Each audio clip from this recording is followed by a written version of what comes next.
Mark Ellison thought he knew every corner of his family's quiet suburban life until a late-night search of his own basement exposed Claire Ellison's chilling double existence, a revelation so dark it would shatter their marriage and turn their picture-perfect home into a crime scene. Mark Ellison believed his life in the small town of Cedar Creek was as steady as the ticking clock in the hallway of his two-story house. Each morning began with the comforting scent of coffee, the soft hum of birds outside the kitchen window, and the cheerful chatter of his 8-year-old daughter Lily as she got ready for school. His work as a carpenter kept his days busy and predictable, and his marriage to Claire had always appeared calm on the surface. Friends often said they were the perfect family, the kind people envied for their simple happiness. Yet beneath that polished image, small details began to disturb the rhythm of Mark's quiet life. It started with Claire's sudden fondness for late-night errands. She claimed the grocery store was less crowded after dark, but Mark found it odd that she sometimes returned empty-handed. Then came the unfamiliar numbers on their phone bill, strings of calls placed at strange hours. When he asked about them, Claire brushed it off as work-related mistakes or telemarketers. Mark wanted to believe her,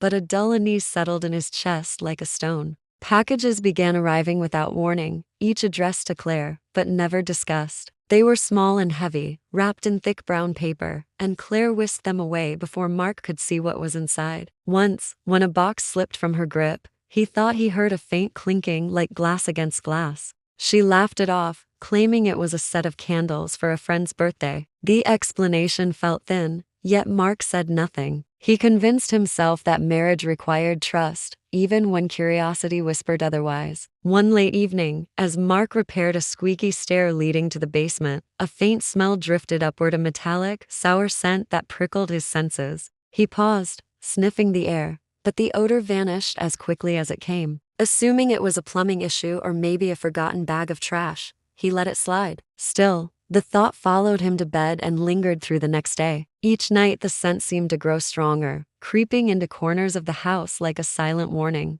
Mark found himself listening for sounds beneath the floorboards, heart quickening at every creak. The life he thought he knew, the marriage he believed was unshakable, began to feel less like a safe routine and more like a carefully painted mask. Something in the shadows of their home was changing, and though he couldn't yet name it, Mark sensed that his world was about to break open in ways he could never have imagined. Mark waited until a quiet Saturday night when the house felt unnervingly still. Claire announced she needed to pick up a few items from the pharmacy, leaving her car keys jingling like a faint alarm as she walked out the door. The moment he heard the engine fade down the street, Mark's pulse quickened. He had no clear plan, only a gnawing instinct that told him the answers to his unease were hidden below the creaking floorboards. With the lights dimmed and the house cloaked in shadows, he took the narrow staircase down to the basement, each step sounding louder than the last. The air grew colder as he descended, thick with a damp scent of rust and something sharper, something that stung the back of his throat.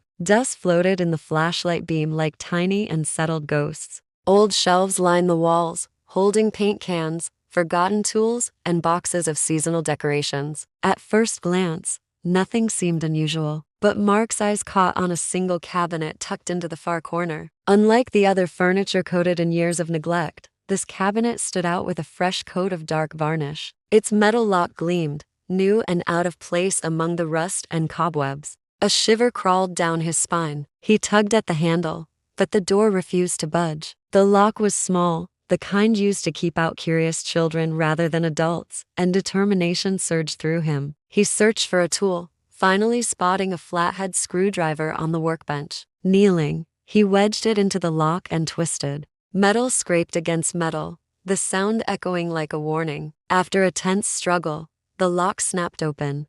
The door creaked wide, revealing rows of glass jars arranged with unsettling precision. Each jar was sealed tight, its lid gleaming under the flashlight. Inside, murky liquids swirled around dark shapes he couldn't identify. Some looked like fragments of bone, others like pieces of something softer, organic. A faint but unmistakable odor of decay wafted out, metallic and sour, the same scent he had noticed on the stairs days before.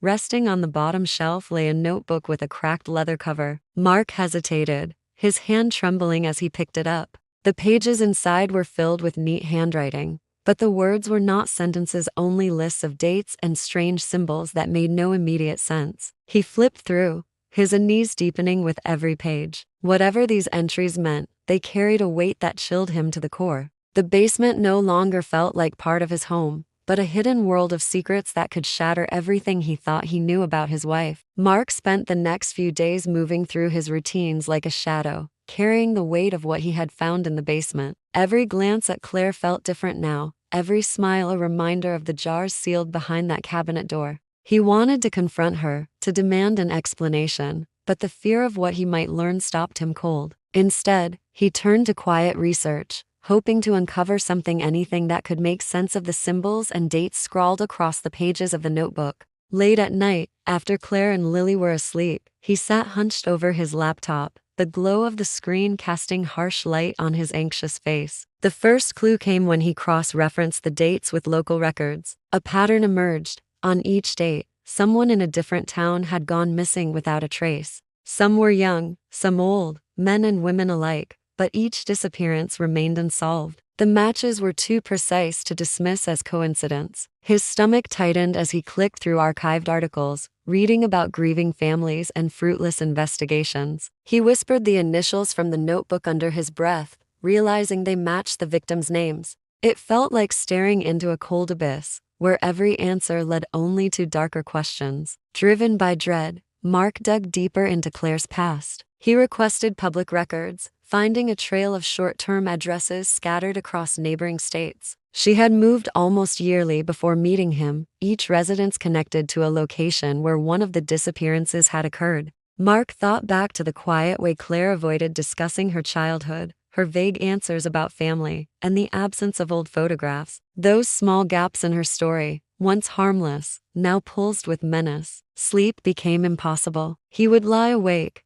listening to the gentle rhythm of Claire's breathing beside him, wondering who she really was. During the day, he caught fleeting glimpses of something cold behind her calm eyes, a silence that felt deliberate. Even her humming, a soft, tuneless sound she often made while cooking, took on an eerie quality, as if it carried a secret melody only she understood. The more he uncovered, the less Mark recognized the life he had built. The woman who tucked their daughter into bed and kissed him goodnight seemed to exist alongside another Claire entirely, one capable of things he struggled to even name. The knowledge pressed against him like a physical weight, a silent warning that the truth was far from harmless and that uncovering it might come at a price he wasn't ready to pay. Mark could no longer pretend the notebook was harmless. One night, while Claire and Lily slept, he carried it to the kitchen table and opened it beneath the dim light of a single bulb. The leather cover creaked as though it held a life of its own. He forced himself to read every page, tracing the careful handwriting that had once seemed like meaningless symbols. The pattern revealed itself slowly, as if the truth resisted being found. Each mark corresponded to a set of initials, and each date matched a missing person report he had uncovered earlier. Between the neat rows of letters and numbers were small sketches, twisting spirals, jagged lines that at first appeared decorative. But when he compared them to police records, he realized they mirrored the layouts of neighborhoods and rural roads where disappearances had taken place. At the very back of the notebook, an envelope lay pressed between two pages. Mark's fingers trembled as he pulled it free. Inside was a photograph, faded but unmistakable, a teenage Claire standing beside a stern-looking woman with the same sharp eyes and dark hair. Scrawled on the back were the words, "Mother's gift continues." The phrase chilled him. Beneath it, a final note in Claire's handwriting read, "Preserve the memory so it never dies." The implications crashed over him like cold water. He turned to the shelves of glass jars in the basement with a new, terrible understanding. The cloudy liquid, the strange fragments, these were not innocent collections or scientific samples. They were trophies. Each jar might hold something that once belonged to a person whose name appeared in the notebook. Mark's stomach twisted, bile rising as he pictured Claire handling them with the same calm precision she used to pack Lily's school lunch. As he sat frozen, fragments of past conversations replayed in his mind. Claire's avoidance of family history, her restless need to move from place to place before they met, the occasional night drives she claimed were to clear her head, each memory fit into a sinister puzzle he wished he could unsee. He realized the most recent date in the notebook was only 3 nights ago, the same evening she had taken an unusually long drive after dinner. The initials next to that date were unfamiliar, a mystery that filled him with dread. The house felt suddenly unsafe, the walls pressing in with the weight of the secret he had uncovered. Mark's breath quickened as he imagined Claire discovering that he knew. For the first time, he understood that the woman sleeping peacefully upstairs might not hesitate to protect her secret at any cost, and that his silence was the only thing keeping them both alive for now. Mark knew he could not keep the discovery hidden much longer. The knowledge sat in his chest like a live wire, sparking with every glance he exchanged with Claire. He moved carefully through the next day, masking his fear behind routine. Breakfast with Lily, a casual goodbye as Claire left for errands, a quiet afternoon repairing a kitchen cabinet, each action performed as if the house were not filled with jars of horror beneath their feet. Yet every sound, every creak of the floorboards, felt charged with danger.